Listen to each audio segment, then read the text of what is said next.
माझ्या मागे म्हणून जाऊ दे. जा. लक्ष द्या, व्हिडिओ काढ बरं भाऊ. म्हणा, आम्ही भारताचे लोक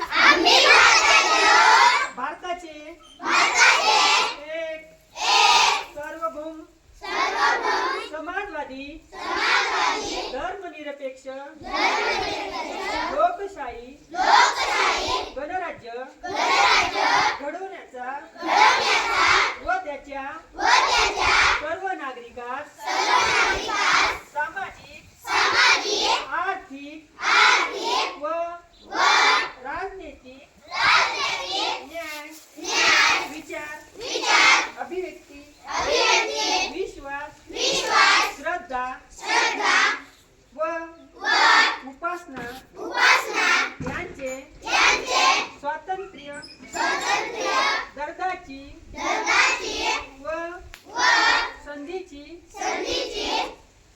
समानता निश्चितपणे प्राप्त करून देण्याचा